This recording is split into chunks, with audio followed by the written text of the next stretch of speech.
ദീപകിന്റെ ജീവിതാവസാനത്തിന് കാരണമായ ആ വീഡിയോയ്ക്ക് പിന്നാലെ സമൂഹ മാധ്യമങ്ങളിലെ കണ്ടന്റ് ക്രിയേറ്റർമാർക്ക് പിടിവീഴും. ആത്മഹത്യാ പ്രേരണാകുറ്റം പോലീസ് ചാർജ് ചെയ്തു കഴിഞ്ഞു. വീഡിയോയ്ക്ക് റീച്ച് കൂട്ടാനുള്ള ശ്രമമാണ് നടന്നത് എന്ന് തെളിഞ്ഞ യുവതി ശിക്ഷിക്കപ്പെടും. ഇതാണ് നിയമവൃത്തങ്ങൾ നൽകുന്ന സൂചന. സംഭവത്തിൽ മനുഷ്യാവകാശ കമ്മീഷനും പോലീസും കേസെടുത്തു കഴിഞ്ഞു. കോടതിക്ക് മുമ്പിൽ ലൈംഗിക അതിക്രമം തെളിയിക്കേണ്ട ബാധ്യത യുവതിക്ക് വന്നു ചേർന്നിരിക്കുകയാണ്. മനുഷ്യാവകാശ കമ്മീഷൻ പരിശോധിക്കാൻ പോകുന്നത് ദീപകിന്റെ മാത്രം വിഷയമല്ല, പകരം സമൂഹ മാധ്യമത്തിൽ റീച്ച് വർദ്ധിപ്പിക്കുന്നതിനായി ചെയ്യുന്ന വീഡിയോകളുടെ ദുരുപയോഗമാണ്. ശനിയാഴ്ചയായിരുന്നു ദീപകിന്റെ 42ാം ജന്മദിനം. അതിന് പിറ്റേന്നാണ് ദീപക് അപമാനഭാരത്താൽ ജീവനൊടുക്കിയത്. ശനിയാഴ്ച രാത്രിയും ദീപക് വിളിച്ചിരുന്നു, കാണണമെന്നാവശ്യപ്പെട്ടു. നാളെ കാണാമെന്ന് പറഞ്ഞു. എന്നാൽ ഞായറാഴ്ച രാവിലെ അവന്റെ മരണവാർത്ത കേട്ടപ്പോൾ നടുങ്ങിപ്പോയി. അടുത്ത ബന്ധു സനീഷിന് സങ്കടം അടക്കാൻ കഴിഞ്ഞില്ല. മൂത്ത സഹോദരനാണെങ്കിലും ഞങ്ങൾ സുഹൃത്തുക്കളെ പോലെയായിരുന്നു. അച്ഛനമ്മമാരുടെ ഏക മകനായ ദീപക് അവധി ദിനങ്ങൾ പൂർണ്ണമായും അവരോടൊപ്പമാണ് ചെലവഴിച്ചിരുന്നതെന്നും സനീഷ് പറയുന്നു. വീട്ടുകാരുടെയും ബന്ധുക്കളുടെയും എല്ലാം പ്രിയപ്പെട്ട ചീക്കു എന്ന ദീപക് ഇനി ഇല്ലെന്ന് അവർക്കാർക്കും വിശ്വസിക്കാനാവുന്നില്ല. എന്താവശ്യത്തിനും സഹായത്തിനായി ഓടിയെത്തുന്ന ആളായിരുന്നു ദീപക് എന്ന് പറഞ്ഞ് അവർ വിതുമ്പി. വസ്തുതാവിരുദ്ധമായ ആരോപണമാണ് യുവതി നടത്തിയത് എന്നും ഇതേ തുടർന്ന് ദീപക് കടുത്ത മാനസിക സംഘർഷത്തിലായിരുന്നുവെന്നും ബന്ധുക്കളും സുഹൃത്തുക്കളും ആരോപിച്ചു. യുവതിയുടെ രണ്ടാമത്തെ വിശദീകരണ വീഡിയോയുടെ വന്നതോടുകൂടി ദീപക് വല്ലാതെ അസ്വസ്ഥനായിരുന്നു എന്ന് സുഹൃത്തുക്കൾ പറയുന്നു. രാത്രി കിടപ്പുമുറിയിലേക്ക് പോയ ദീപക് ഞായറാഴ്ച രാവിലെ എഴുന്നേറ്റില്ല. വിളിച്ചിട്ടും എഴുന്നേൽക്കാത്തതിനാൽ വീട്ടുകാർ അയൽവാസികളുടെ സഹായത്തോടെ വാതിൽ പൊളിച്ചു നോക്കിയപ്പോഴാണ് തൂങ്ങി നിൽക്കുന്ന ദീപകിനെ കണ്ടത്. ആ കിടക്കയ്ക്കരികിൽ അപ്പോഴും ദീപകിന്റെ മൊബൈൽ ഫോൺ ഉണ്ടായിരുന്നു. അച്ഛനും അമ്മയും തളർന്ന അവശരായി കണ്ണീരടക്കാനാവാതെ ദീപകിന്റെ മൃതദേഹത്തിന് സമീപം നിന്നു. 7 വർഷമായി തന്റെ ഒപ്പം ജോലി ചെയ്യുന്ന ദീപകിനെ കുറിച്ച് ഒരു പരാതിയും നാളിതുവരെ കേട്ടിട്ടില്ലെന്ന് ദീപക് ജോലി ചെയ്യുന്ന സ്വകാര്യ വസ്ത്ര വ്യാപാര സ്ഥാപനമായ മുദ്ര ഇംപെക്സ് ഉടമ വി പ്രസാദ് പറയുന്നു. ശനിയാഴ്ചയും ഞങ്ങൾ തമ്മിൽ കണ്ടിരുന്നു. സമൂഹ മാധ്യമങ്ങളിൽ ഇത്തരമൊരു വീഡിയോ പ്രചരിച്ച കാര്യം ദീപകിനോട് ചോദിച്ചിരുന്നു. കണ്ടെന്നു മാത്രമാണ് ദീപക് മറുപടി പറഞ്ഞത്. സമൂഹ മാധ്യമത്തിൽ തന്നെ ദീപകിന് അനുകൂലമായാണ് പ്രതികരണമെന്നും ഉറപ്പായും യുവതിക്കെതിരെ മാനനഷ്ടത്തിന് കേസ് നൽകണമെന്നും പറഞ്ഞു. വീടിന്റെ പരിസരത്തുള്ള അഭിഭാഷകനെ കാണണമെന്ന് ഉറപ്പ് നൽകിയാണ് ദീപക് പിരിഞ്ഞത് എന്നാണ് പ്രസാദിന്റെ വാക്കുകളും. എന്നാൽ രാത്രി വിളിച്ചു ചോദിച്ചപ്പോൾ അഭിഭാഷകൻ സ്ഥലത്തില്ല, അടുത്ത ദിവസം കാണാമെന്ന് ദീപക് അറിയിച്ചതായി പ്രസാദ് പറഞ്ഞു. 12 വർഷമായി കോഴിക്കോട് ഗോവിന്ദപുരം താമസിക്കുന്ന ദീപകിനെ കുറിച്ച് അയൽവാസികളായ വീട്ടമ്മമാർക്കുൾപ്പെടെ നല്ലത് മാത്രമേ പറയാനുള്ളൂ. സത്സ്വഭാവിയായ ദീപകിന് ഇത്തരമൊരു കാര്യം ഒരിക്കലും ചെയ്യാൻ സാധിക്കില്ല എന്ന് അയൽവാസിയായ സ്മിത ജോഷി പറഞ്ഞു. അങ്ങനെയാണ് ദീപകിന്റെ മരണത്തിൽ കുടുംബം നിയമ നടപടിക്ക് ഒരുങ്ങിയത്.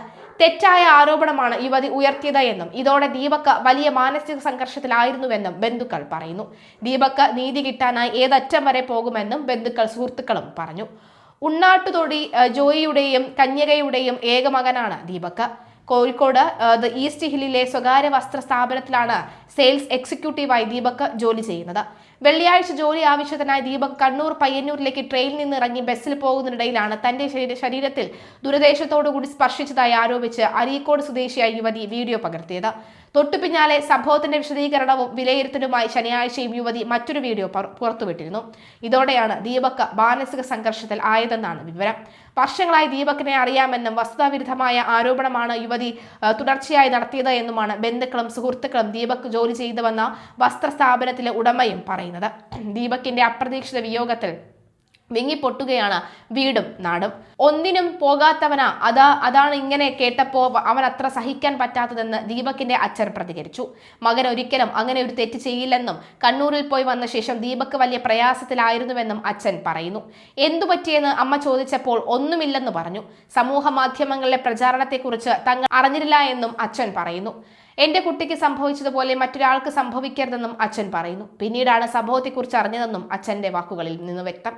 മരിക്കുന്നതിന്റെ തലേന്നും രാവിലെ ദീപക് തന്നെ വിളിച്ചിരുന്നെന്നും കാണണമെന്ന് ആവശ്യപ്പെട്ടിരുന്നുവെന്നും ബന്ധു സനീഷ് പറഞ്ഞു. എന്ത് കാര്യമുണ്ടേലും അവർ സംസാരിക്കാറുണ്ടായിരുന്നുവെന്നും സനീഷ് പറയുന്നു.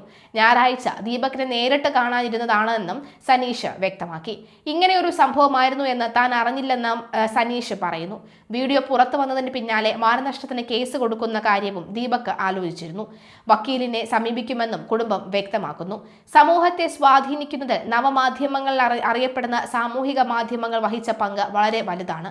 ഒരു കാലത്ത് നമ്മുടെ സമൂഹ സാംസ്കാരിക രാഷ്ട്രീയ സംവാദങ്ങളുടെ വേദിയായിരുന്നത് ഗ്രാമീണ വായനശാലകളും ബാർബർ ഷോപ്പുകളും ചായക്കടകളും ചാരായക്കടകളും അമ്പലപ്പറമ്പും നാൽക്കവലകളും ഒക്കെയായിരുന്നു. സാധാരണക്കാരന്റെ സാംസ്കാരിക ബോധത്തെ വിളക്കി തെളിയിച്ചു തുടങ്ങി ഈ കേന്ദ്രങ്ങൾ വഹിച്ച പങ്ക് കേരളത്തിന്റെയെങ്കിലും സാംസ്കാരിക ജീവിതത്തിന്റെ ഏറെ പ്രധാനപ്പെട്ടതാണ്. ധാരാളം ഗുണകരമായ ചർച്ചകൾക്കും വായനയ്ക്കും വേദികളായി ഇവിടങ്ങളെല്ലാം. അതിരാവിലെ ചായക്കടയിലിരുന്ന് പത്രം വായിക്കുന്ന സാധാരണക്കാരനും അത് കേട്ട് വിശകലനം നടത്തുന്നവരും കേരളീയ ഗ്രാമീണ ജീവിതത്തിന്റെ നേർക്കാഴ്ചയായിരുന്നു. എന്നാൽ ഇന്ന് അത്തരമിടങ്ങൾ ഇല്ലാതെയെങ്കിലും ആശയ സംവാദം എന്ന മനുഷ്യന്റെ സഹജവാസങ്ങളെ ഇല്ലാതാക്കാൻ കഴിഞ്ഞിട്ടില്ല. ചായക്കടകളും ചാരായക്കടകളും വായനശാലകളും നാൽക്കവലകളും എല്ലാം ചെയ്തിരുന്ന കർത്തവ്യം ഇന്ന് ഏറ്റെടുത്തിരിക്കുന്നത് ഫേസ്ബുക്കും വാട്സപ്പും ട്വിറ്ററും ഇൻസ്റ്റഗ്രാമും തുടങ്ങിയ സമൂഹ മാധ്യമങ്ങളാണ്. ചായക്കടയിലേതുപോലെ നേരിട്ടുള്ള സംവാദങ്ങൾക്ക് വേദിയാകുന്നില്ല സമൂഹ മാധ്യമങ്ങളെങ്കിലും ചൂടുള്ള ചർച്ചകളും ഇടമായി മാറാൻ വേഗത്തിൽ കഴിഞ്ഞുവെന്നാണ് അതിൻ്റെ പ്രത്യേകത. നേരിട്ടുള്ള സംവാദങ്ങൾക്ക് വേദിയാകുന്നില്ല എന്ന് തന്നെയാണ് സമൂഹ മാധ്യമങ്ങളുടെ ന്യൂനതയും. ലോകമെങ്ങുമുള്ള സമൂഹത്തെ ആകെ കീഴ്പ്പെടുത്തി കഴിഞ്ഞു ഫേസ്ബുക്കും വാട്സപ്പുമെല്ലാം. എപ്പോഴും സഹജീവികൾക്കൊപ്പം ആശയവിനിമയം ചെയ്തുകൊണ്ടിരിക്കുന്ന എന്ന മനുഷ്യന്റെ സ്വഭാവത്തെ ചൂഷണം ചെയ്യുകയാണ് നവമാധ്യമങ്ങൾ ആവർത്തിച്ചു വരുന്നത്. വാർത്താ വിതരണത്തിൽ വിപ്ലവം സൃഷ്ടിക്കാൻ നവമാധ്യമങ്ങൾക്ക് കഴിഞ്ഞിട്ടുണ്ട്. സെൻസർ ചെയ്യാത്ത വാർത്തകൾ അവരുടെ യഥാർത്ഥ രൂപത്തെയാണ് നമുക്ക് കാട്ടിത്തരുന്നത്.